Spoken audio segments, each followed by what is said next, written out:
touch there by Conway. Put in from Woodhouse.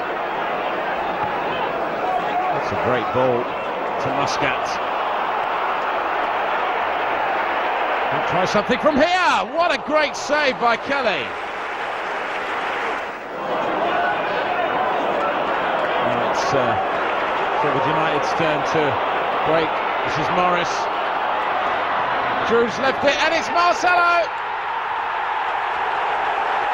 And against the run of play, they've gone ahead. Again from Jukes, a lovely back flick from Emblem, and well, it looked like Corica was bundled over. It was Trebili, but the referee says it was outside the area. Well, he's right. What can Wolves do from this? Osborne might curl one. He has! Osborne, it's his first goal for 8 months. Last time he scored against Oxford away. Wolves are level. What a great time to score.